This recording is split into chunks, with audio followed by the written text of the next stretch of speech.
એક દર્શક મિત્રનો સવાલ આવી રહ્યો છે। અહીંયા પણ તેમણે ઘણા બધા કાઉન્ટર આપ્યા છે અને ક્યાં એન્ટ્રી કરવી પૂછી રહ્યા છે શોર્ટ ટર્મ માટે। દેવેનજી, કોફોર્જ, ગ્લેન્ડ ફાર્મા શોર્ટ ટર્મ માટે આ બેમાંથી ક્યાં એન્ટ્રી કરવી પૂછી રહ્યા છે। હવે ફાર્મા આપણે જાણીએ છીએ કે એક સપોર્ટિવ સેક્ટર અહીંયાથી રહેતું જોવા મળ્યું છે।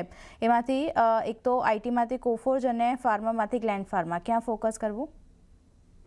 મારા આઈટી સ્પેસિફિક જ લેવું હોય તો કોફોર્જ સારો કાઉન્ટર છે, બટ ફાર્મામાં ઓબ્વિયસલી આપણે સારું એવું પરફોર્મન્સ કન્ટિન્યુઅસલી જોયું છે।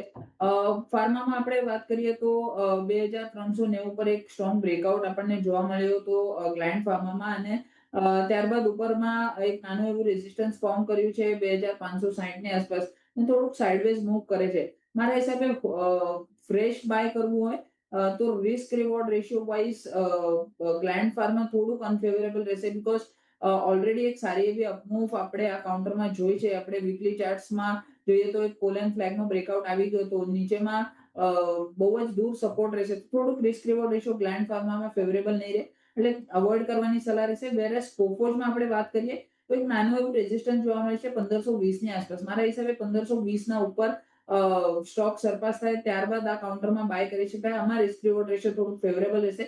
નીચેમાં 1420 માં એક સ્ટ્રોંગ સપોર્ટ છે, 50 દિવસના એક્સપોનેન્શિયલ મૂવિંગ એવરેજ છે, એ લેવલ્સ પર સ્ટોપ લોસ રાખીને બ્રેકઆઉટ બાદ જ બાય કરવાની સલાહ રહેશે। એઝ ઓફ નાઉ થોડુંક વેટ કરવાની સલાહ છે। આ બંને કાઉન્ટર્સમાંથી કરંટ લેવલ્સ પર બાય કરવાની સલાહ નથી, બટ કોફોર્જ પર ધ્યાન રાખવાની સલાહ રહેશે।